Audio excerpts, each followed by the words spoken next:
dia faly miarahaba sy mirary soantsika rehetra mpanaraka ny fandarana misandratra indray. Ary tony mazatra dia ataontsika fiarabany masoandro izy ity, mahateky olo jiaby, samy mahazo dolo ny isam-baravarana ary samy ahazo ny ilainy, samy ahazo izay tadiaviny.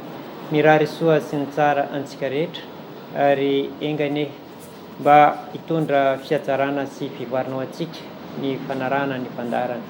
Ny fandarana misandratra moa dia iresahana ireo toetra fototra izay misy eo amintsika mba ahafahana manatsara ny tontolo iainantsika, ny tontolo manodidina antsika, ny tontolo ny fiainantsika amin'ny alalan'ireo toetra izay misy eo amintsika.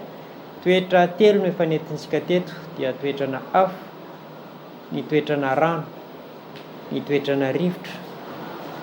Ary androantsika dia hitondra ny toetran'ny rivotra no ezahantsika ho veram-belana sy amafisina androany hoe ahoana aiza ho aiza ina no azontsika lazaina amin'izay toetran'ny rivotra izay. Raha mitahan' le toetrana afo izay efa nentsika teto, ny toetrana rano izay efa nentsika teto ary ny toetrana tany izay nentsika teto. Misy fifamenoana izy ireo ary misy fifandirana ihany koa. Fa androantsika dia mijery aiza ho aiza fipetraka izay toetra izay mba hisian'ny fanatsarana eo amin'ny tontolo iainantsika. Marihana moa zany fijerentsika toetra ireo dia ahafahantsika mijery ny tombony eo amintsika, ny talenta misy eo amintsika, ny toetra ratsy ialana sy ny zavatra mety hitranga. Aiza ho aiza ny ahafahantsika mitantana ny toetra ao anatintsika mba ahafahana manatsara ny tontolo manodidina antsika, na eo amin'ny fifandraisana amin'olona zany, na eo amin'ny asa, na eo amin'ny fahasalamana dia tafiditra ao anatin'izay voalaza izay. Toy izay ihany koa no entina ambarantsika eto hoe aiza ho aiza ny endrika isehoany izay toetrana rivotra izay. Raha ohatra ka raisintsika tsotsotra ny toetrana rivotra dia olona kinga, olona mailamailaka, olona tia mandeha. Zay no toetra voalohany eto eo aminy. Olona basy vava ihany koa, olona tia miresaka, olona tia manazava, olona tia mizara ny ao anatiny ao, ary olona tia mifandray amin'ny endriny rehetra, na eo amin'ny vatany zay, na eo amin'ny fomba fiteny sy fomba fihetsika zay. Manambara zay zavatra zay zany fa ny olona izay manana toetrana rivotra dia olona natokana hifandray, olona natokana hizara, olona natokana hanavao sy hanatsara. Olona tia mifandray hoy aho, ary olona kinga saina sy tia mianatra, tia mandray, tia mandalina, tia mamakafaka. Zay zany no endrika isehoany izay toetrana rivotra izay. Ary izay toetra izay dia hita amin'ny sehatra rehetra izay iainany ary ampiariny amin'ny sehatra rehetra izay iainany. Misy endrika anankitelo matetika no tsy maintsy ahitantsika azy, izay ho hazavaina amintsika amin'ny antsipiriany rehefa avy hoe ohatrohatranina no endrika telo isehoany. Zany hoe raha olona manana toetrana rivotra zany dia misy karazany telo izy ireo, ary izay karazany telo zay zany no mampiavaka an'izay voalaza teo. Laza antsika teo fa hoe kinga saina, laza antsika fa mahavila na mahavitrika, laza antsika olona tia mandeha, olona tia miresaka, olona kinga saina. Dia arakarak'izay zany no ahafahana hoe tia kinga saina amin'ny toetra ohatran'izao, tia mahavitrika amin'ny toetra ohatran'izao, dia hita tsara zany ny fiavahany izy ireo toetra rivotra eo amin'io sehatra anankitelo ireo. Ny olona manana toetrana rivotra dia olona natao hisokatra amin'ny rehetra, araka ny voalaza teo, olona natao hifandray izy, olona natao hivarotra izy, olona natao hianatra sy hampianatra izy, olona natao hanoro hevitra izy. Zay zany raha fitiana amin'ny ankapobeny ny toetrana rivotra. Olona afaka mampifandray olona, olona natao hampifandray olona ihany koa, ary olona anitatra sy hanavao ny tontolo manodidina azy. Raha tany amin'ny toetrana tantsika dia misy rafitra hoy aho, misy fepetra trano no apetrana. Fa atao amin'ny toetrana rivotra dia mifanohitra amin'izay, misokatra ary olona natao hampisokatra ny tontolo manodidina azy, olona natao hanatsara sy hampivoatra, hiala amin'ny sehatra anankiray hiditra amin'ny sehatra anankiray tsaratsara. Zay zany raha fitiana amin'ny ankapobeny ny toetra izay misy eo amin'izy ireo. Misy karazany telo iaho izy ireo. Ny voalohany amin'izy ireo dia olona natao hametraka ny tontolo ny fahalalana, ametraka ny tontolo mifehy ny fahalalana, olona natao ametraka rafitra ara-pahalalana, anory ireo sehatra izay tokony ahafahana manatsara ny fifandraisana, ny fifamatorana eo amin'ny olona tsirairay. Olona natao hitarika ny olona any amin'izay le sehatra ny fifamatorana, fifandraisana, fifanakalozana izay, hampirindra ny fiarahamonina amin'ny ankapobeny. Izay no sehatra voalohany ahitana ny toetrana rivotra. Olona natao hitarika hitondra amin'ny fanatsarana amin'ny alalan'ny rafitra apetraka eo amin'ireo fahalalana misy amin'ny olona tsirairay. Olona sarotiny amina teny, sarotiny amin'ny fepetra ampiasana ny teny, sarotiny eo amin'ny fiarahamonina. Dia izay zavatra izay zany no endrika voalohany ahitana azy.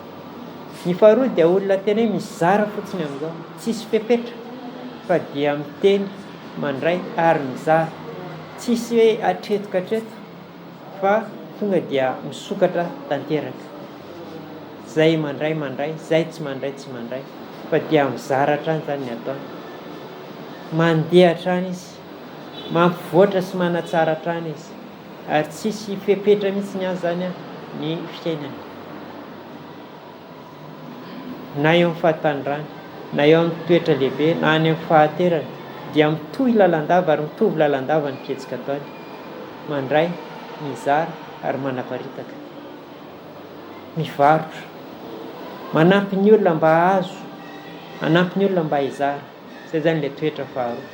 Ary ny toetra fahatelo farany zany dia ny kolikoly sy mamolavola ireo fahalalana rehetra sy ny fifandraisana rehetra mba hisy fiantraikany amin'ny tontolo manodidina azy. Raha ohatra ka manana toetrana rivotra zany ianao, dia ray amin'ireo telo ireo ihany zany no tokony ahafahana misokajy anao. Dia voalohany olona mpitarika, mpandrindra, mpamolavola ny fifandraisana. Ny faharoa dia olona mizara manontolo, manaparitaka, manome ary manampy anao mba hanome. Ny fahatelo farany zany dia mandray ireo fahalalana reo, mandray an'ireo fahafahanareo, fifandraisanareo mba hisy sivana hamoaka tsaratsara kokoa ho an'ny tontolo manodidina azy. Ireo telo ireo zany no endrika ahafahana isehoan'ny ny toetrana rivotra. Toetra izay averiko hatrany hoe fifandraisana, fifanakalozana, fandehanana. Fifandraisana amin'ny mpiarahamonina, fifanakalozana amin'ny serasera, ary fifampizarana amin'ny tontolo manodidina antsika rehetra. Eo amin'ny fahazazana dia hita avy hatrany ny zaza manana toetra rivotra dia olona ahitana an'izay endrika izay, mbola vao kely dia efa petsam-bava ary tsy mapetraka toerana anankiray, mihetsiketsika lalandava, mavitribitrika lalandava, kinga saina, malaky mandray kanefa malaky manadiny ihany koa. Tia mifandray amin'ny olona rehetra izay manodidina azy. Raha mbola zaza izany izay mibata azy dia keny avokoa. Misy ny zaza raha ho batain'olona hafa dia mitomany ny tabataba, fa zaza manana toetrana rivotra zany rehefa bataina dia tsy olana aminazy zany. Ary zaza tia milalao, mandray ny kilalao isan-karazany. Fantatritsika izany fa olona natokana hanay, hanome ary hamolavola. Eo amin'ny fahatanirana izy dia anisan'ny tanora tena mandray andraikitra be, ary tena faran'izay kinga saina ao anatin'ny sehatra misy azy. Mihetsiketsika lava, anisan'ny fanakorotana ny namany, fitabataba ao an-tsekoly, tsy mangina mihitsy eo vavany. Ary ny manahirana aminy dia le miaraka mitabataba aminy tsy mahazo lesona, fa izy na dia mitabataba aza dia mahavoray lesona hatrany. Matetika zany ny olona miaraka maditra aminy dia tavela, fa izy dia miroso sy mandroso lalandava. Olona mizara izy, olona tia namana izy, olona tia mianiany izy, olona tia mime izy, olona tia mifandray amin'olona izy, tia mizara izy ary tia misera ihany koa izy. Eo amin'ny fahatanirana zany dia efa hitanao le serasera ataony amin'ireo namany, na resaka vola io na resaka entana io dia miserasera hatrany izy, dia fantatrao zany fa olona manana toetrana rivotra. olona mametraka fanontaniana lava ary tsy tapitra mametraka fanontaniana amin'ireo mpampianatra.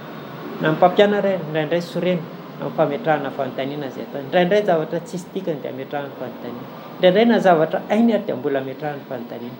Ka zay endrika zay zany ahafantarina fa hoe olona manana toetrana rivotra izy. Zay omenao azy dia voarainy avokoa. Ary raha tsy voarainy dia anontaniany foana ianao mandra-pahazahoany azy. Misy amin'izy ireo zany le mora manadino. Azo ainy fa adininy malaky. Fa misy amin'izy ireo tena matazona ela ilay fahalalana azo. Miavaka izy eo ampianarana amin'izay endrika zay voalaza zay satria matetika ny sangasangany amin'ny fahalalana ao ampianarana dia saika izy ireo avokoa. Maditra kanefa mahay raha. Tsy mila mianatra mafy kanefa mahavoatazona ny zavatra izay nomena azy. Dia zay endrika zay zany no ahafantarana azy. Miampy an'ilay voalazako teo hoe tia mifandray, tia mianiany, tia mime, tia milalao, tia mizara, misera lalandava dia toetrana rivotra izy zany zay. Rehefa lehibebe izy, izany hoe hiditra amin'ny tontolon'ny asa, dia matetika ny asa mifandray amin'izay ihany koa ny asa ao eo amin'ny resaka tontolon'ny média, ny radio, ny télé, ny gazety, ny facebook, ny internet, zay no mahaliana azy ary amin'izay tontolo izay no tena mibahan-toerana izy. Kanefa na izany na tsy izany ny sehatra rehetra dia misy azy avokoa. Na any amin'ny fampianarana satria izy ny tompony loha, dia any amin'ny fampianarana zany misy azy be da be. Eo amin'ny resaka transport, ny leha dia anjakany ihany koa satria tia mandeha izy. Eo amin'ny tontolon'ny média efa niresahako teo. Amin'ny tontolon'ny fitsarana satria mahatadidy an'ireo lalàna be da be ireo izy. Tompony lalàna izy, ainy lalàna. Eo amin'ny fampianarana afaka mizara izy manomboka aty amin'ny farany ambany ary hatrany amin'ny faratapony dia voafehy ary ahitana endrika azy lalandava. Any amin'ny resaka fitsaboana satria mahafeny tanany, mahafeny sainy, mahafeny vatana izy ka any amin'ny fandidiana dia ahitana azy. Any amin'ny fampianarana mikasika fahasalamana dia ao any. Manana sehatra malalaka be zany izy eo amin'ny sehatry ny asa ary manjaka tena manana fahefana sy fahafahana malalaka be zany ny olona izay tafiditra ahitana ny endrika ny toetrana rivotra. Toetra anisan'ny anankiray tena hoe mitondra fivoarana sy fisokafana ho an'ny zanak'olombelona. Anisany hoe aho. Ny olombelona rehetra dia samy manana ny anjara toerana sy manana ny anjara asany. Fa ny toetrana rivotra zany dia anisan'ny mitondra fivoarana teto amin'ity tany fandalovantsika. Manosika antsika hivoatra, manosika antsika hiazakazaka, manosika antsika handray, manosika antsika hianatra. Dia zareo toetrana rivotra zany.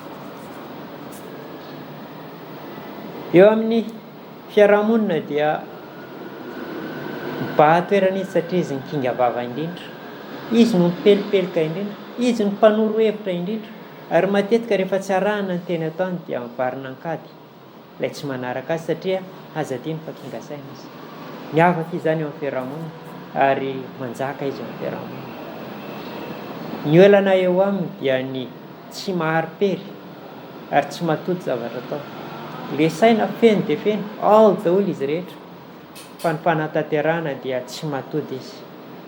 Rehefa manao zavatra elaela dia miara ary manao zavatra hafa indray dia tsy tody iny dia miala, dia manao zavatra hafa indray dia tsy tody dia miala, dia manao zavatra hafa indray dia tsy tody dia miala. Izay no olana misy eo aminy. Efa terena sy fatorana sy izay vao matody zavatra atao. Izay omena azy rehetra azo fa saingy tsy raraina. Ka eo amin'ny fiarahamonina dia manana anjara toerana goavana izy satria araka ny voalazako teo hoe anisany mitondra sy manosika antsika any amin'ny fivoarana izy. Manosika ho iaho. Tondra avy any amin'ny sehatra anankiray any amin'ny tsaratsara kokoa sy metimety kokoa. Raha tany amin'ny tantsika dia fifikirana ho etsika, fitazonana an'ireo fomban-drazana, fitazonana an'ireo kolotsaina, fitazonana an'ireo harem-panahy misy rehetra. Fa ato amin'ny rivotra zany ny fanohitra an'izay. Fanalana sy fampivoarana an'ireo haren-tsaina. Fandanana any amin'ny tontolo mbola tsy fantatry ny saintsika. Fikarohana lalam-baovao, fikarohana fahalalana vaovao. Ka na eo amin'ny sehatry ny fiarahamonina, na eo amin'ny sehatry ny asa zany dia ahitana tombony lalandava ny olona tena miaina sy manana ny toetrana rivotra. Eo amin'ny sehatry ny fitiavana dia mijaly ihany izy satria le endrika tsy matovy tsiraka izay voalazako teo iny dia hahita hatrany amin'ny sehatry ny fitiavana. Izany hoe mitia olona iray, roa, telo, tsy mampaninona azy izany. Mitovy ny fitiavana menan'izy telo. Fa ny olana dia tsy maharitra. Izay izany ny olana matetika dia rehefa tofoka izy dia lasa mitady iray vaovao ihany koa. Any amin'ny fahatanyrany dia efa hita eo, rehefa olon-dehibe dia mbola hita eo. Ary any amin'ny fahaterana dia any vao lefa izy, any vao miaina izay hafanany fitiavana izay. Be fitiavana hoy aho. Ary mahasondriana sy mahafinaritra izy satria mahita zavatra lazaina hatrany. Mahavita mikolokolo sy mahavita manome ilay tsy takatry ny saintsika. Fa saingy tsy mahatombo tsiraka ka izay ny olana. Misy ary maro ihany amin'izy ireo no mahatombo tsiraka saingy hita taratra iny ihany izany izay endrika izay amin'ny olona izay voalaza ambarako teo. Eo amin'ny sehatry ny fahasalamana dia olona marary matetika izy satria olona tsy mivaky loha amin'ny sakafo haniny. Olona manana toetrana rivotra dia tsy mivaky loha amin'ny sakafo haniny. Mihinana izy androany tsara, tsy mihinana izy androany tsy tsara. Voky izy tsy olana izany, tsy voky izy. Sakafo kely dia efa mahavita azy. Tsy mila sakafo be, tsy mila sakafo hoe maro dia maro tsy vao mahavoky azy. Fa sakafo kely ihany dia efa mahavita azy sy mahasana azy. Ka noho izany azo lazaina fa marefo ny fahasalamana. Mora marary izy, mora sitrana izy. Ny aretin'andony tena matetika azy satria iny no tena miasa aminy ny lohany. Ary ny areti-tongotra satria olona tia mandeha sy olona tia mipelipelika izy tsika. Raha olona manana toetrana rivotra izany dia matetika ny tongony sy ny lohany no tena ahitana olana dia farany ny maso, ny sofiny. Olona lia amin'ny fivoarana, olona tia mifandray, olona fisokafana, olona fivoarana, olona fandanana lalandava amin'ny tsaratsara kokoa. Dictionnaire mandehandeha satria matazona ary ao amin'ny daholo ny izay angoniny rehetra. Matetika izy no mpanolon-tsaina amin'ny sehatra maro. Matetika izy no mibaha toerana eny amin'ny fampianarana. Matetika izy no manana ny anjara toerana goavana eo amin'ny sehatry ny fahasalamana. Toraka izany ihany koa any amin'ny fiarahamonina. Ny olona tsirairay dia manana toetrana rivotra fa saingy ny fatra misy eo aminy izany no tsy mitovy. Na izy amin'ny toetrana rivotra rehefa nanambara teo hoe misy karazany telo ilay manana toetrana rivotra. Misy ilay mpamolavola, misy ilay mpampiasa azy, ary misy ilay manam-paritaka. Dia efa eo amin'ny rivotra ihany izany dia misy telo. Eo amin'ny olona tsirairay izany dia misy an'izay toetra izay, fa saingy ny toetran'izany eo amintsika dia tsy mitovy. Misy tena ambany dia ambany izy. Dia izay mahatonga an'ilay olona hoe bady, na olona tsy ela vao mandray, ela vao mahazo, ary ela vao mampivoatra ny fahalalana. Ary misy ny olona dia tsy toetrana rivotra fa manana azy ambony dia ambony, izany hoe tsy be resaka saingy mitazona ny sainy sy ny volony. Eo amin'ny sehatry ny fahasalamana no nambarantsika teo hoe marefo ara-pahasalamana izy satria tsy dia miantehatra amina sakafo loatra, tsy dia mivaky loha amin'ny sakafo loatra, ary tsy mifidy ny sakafo hohaniny. Dia izay zavatra izay izany no mahatonga azy ho marefo eo amin'ny fahasalamana. Ny olona manana toetrana rivotra izany dia olona anankiray izay tsy dia maka sarotra eo amin'ny fiainana, tsy maka sarotra eo amin'ny fiarahamonina, tsy maka sarotra amin'ny fiainana izay iainany andavanandro. Olona be fahavalo ihany koa izy satria arak'izay voalaza teo olona raha tsorina amin'ny tenintsika izany dia olona lazainy olona hoe olona poerapoera, na olona tia sehoseho, na olona tsy mahay mitazona ny vavataona. Miteny foana, miresaka foana ary maneho hatrany izay ao anatiny, tsy mitazona n'izay zavatra ao anaty fony sy ao anaty sainy fa avoaka ny lalandava. Dia izay zavatra izay izany no mahatonga azy be fahavalo. Ary betsaka amin'ireo olona manana toetrana rivotra izany no mamiratra. Araka ny voalaza teo hoe ny sehatry ny gazety, ny sehatry ny média, ny sehatry ny radio, ny sehatry ny télé, sehatry ny lalàna dia tena anjakany tanteraka.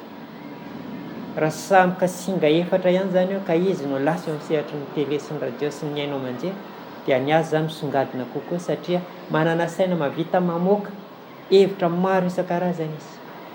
Manana safidy eo amin'ny hevitra sy ny teny isan-karazany izy. Mora ho aminy ny teny satria voajanahary ao anatiny ny teny. Dia izay izany mahatonga azy miavaka eo amin'ny sehatra rehetra izay misy azy. Eo amin'ny fahazazana ho ihany no ilantsika fitandremana. Miverina any amin'ny fahazazana ilana fitandremana. Satria raha ohatra ka ilay toetra ireny dia toetra mahasorena ny olona mitaiza azy. Tsy mipetraka mihitsy. Tia karokaroka, tia tazotazona, tia andrakandrana. Dia izay zavatra izay zany lasa mahatonga fahasorena ho an'ny olona mitaiza azy satria miteraka olana lalandava ny zaza manana toetrana rivotra. Avoakana ohatrany izy dia tsy hita fa lava tongotra. Apetraka ao ohatrany izy voakitika ny prizy, ny fera, ny vilany, manimba zavatra lalandava izy tazon'ny tanany dia vaky. Izay zavatra izay no anisan'ny mahatonga manindry hoe ao no faritra mila tandremana fitaizana ny zaza manana toetrana rivotra. Mametraka fanontaniana izay hitany masony rehetra izy. Mahita vorona iny, mahita omby iny, mahita rano iny. Tsisy zavatra tsy ametrahany fanontaniana. Ka raha olona mora sorena zany dia sorena miteraka mitaiza ny zaza manana toetrana rivotra. Satria na ny fihetsiny, na ny fiteniny, na zavatra ataony dia mitondra azy amin'izay fariana tantsana izay. Ny zavatra fadiana zany dia ny fisakanana azy amin'izay zavatra toetra voajanahary ao amin'izay mba hampivelatra tsara ny saina. Rehefa manontaniana izy dia tokony valiana tsara fa tsy sakanana izy amin'ny fanontaniana mba tsy hametraka fanontaniana hafa intsony. Na fanontaniana 10 ary raha tetrany eo dia valiana izy 10. Tsy sakanana izy amin'ny tia kitikitika satria mampivelatra ny saina iny, afa-tsy le raha mahafaty azy ihany zany no tandremana. Satria olona teraka hanandrana izy. Tsy matoky izy raha tsy ifampiandramana, ary tsy mahay izy raha tsy manandrana. Ka izay zavatra izay zany tsy tokony ho sakanantsika izy amin'izay zavatra izay. Kasika fery izy avela eo, tsy mikitika intsony izy raha pitso. Raha tia mandeha izy dia arao satria mampivelatra azy iny. Azadino fa olona tia mandray ny saina. Ka izay zavatra hitany masina iny dia mahaliana azy sy voaraina. Ka raha sakananao izy dia tsy afaka mivelatra ny vatany, tsy afaka mivelatra ny saina. Fahasoavana izay zavatra izay. Fahasoavana ny fisian'ny zaza toetrana rivotra raha hainy mamolavola azy. Ny tsy fahaizana mamolavola azy dia lasa zaza mpandainga izy, lasa zaza mpamorona izy, lasa zaza le eo akaikiny eo ihany no foroniny sy amboariny dia ianao ihany no sorena satria handainga lava izy. Satria tsy nahita an'ilay tontolo manodidina azy ho resahana izy. Ka izay zavatra izay zany no entina ambara eto ny fahazazana zany manomboka izy teraka hatreo amin'ny fahatanyrano no lakile mitondra ny fivoaran'ny zaza teraka rivotra, manana toetrana rivotra. Rehefa tanora izy dia avelao izy kopa-kelatra, aza sakisakanana. Mety ho voadona matetika izy, mety haratra matetika izy, mety hisy olana matetika izy, kanefa mamolavola azy fa olon-dehibe izay. Rehefa olon-dehibe izy dia mbola olana ray manokana ihany koa eo amin'ireo fahavalo sy ireo olona nenjika azy, kanefa mbola traikefananany ihany koa izay, mbola hery sy tanjaka ho anazy ihany koa izay. Ary ny fahanterana dia mbola miavaka ihany koa izy amin'ny fahanterana satria ao amin'ny areti-saina sy areny fanabe-dabe. Mandritra ny androm-piainana izany manomboka izy teraka ka hatramin'ny kipin'ny masony. Raha vao vola tsara izy dia volamena mandehandeha. Averiko indray raha vao volavola tsara ny olona manana toetrana rivotra manomboka izy teraka ka hatramin'ny fahanterana dia volamena mandehandeha. Ny olona izay manana fahalalana sy ny olona tahay mampifandray ny olona dia miteraka ny fihatsarany ny hoaviny zany. Raha vadinao na zanakao na fianakavianao zany manana toetrana rivotra dia kolokolohy sy arovy fa mitondra fahasoavana ho an'ny rehetra izay manodidina azy raha toa ka voakajy sy voatandrina izay le toetra ao amin'izay. Tsy ho lasa pisoloky izy, ho lasa mpandainga, ho lasa mpangalatra, ho lasa mpirenireny. Zay zany ireo zaza teraka manana toetrana rivotra raha tsy voakajyntsika sy tsy voakolokolo. Mpandainga, pisoloky, mpandehalava ary mpangalatra. Zay no azoko ambara mikasika an'iny toetrana rivotra iny izay mariana androany na mafisina androany mba ahafahantsika miditra lalindalina kokoa eo amin'ny sehatra izay misy azy ary ahitantsika izy ireo, aiza izy ireo, ahoana ny fomba amantarantsika azy dia nomenantsika androany zany ny fomba amantarana azy. No amafisy no iaho satria efa nomenantsika eo tany aloha tany ary nomenantsika izy androany mba hahafahantsika mandinika ny tontolo manodidina antsika hoe misy olona manana toetrana rivotra ve, ary raha misy dia volavolao raha ao anatin'ny fiarahamonanao azy dia falia fa harena ny olona manana toetrana rivotra. Ny fizarany ataony aminao dia faharena ho anao zany, ny hetsika izay ataony aminao dia harena ho anao zany. Zay rehetra mipetraka manodidina ny olona manana toetrana rivotra dia tsy maintsy pitipitihana izay fahalalana sy fahasoavana misy ao aminy. Zay no azoko ambara mikasika an'iny olona manana toetrana rivotra iny.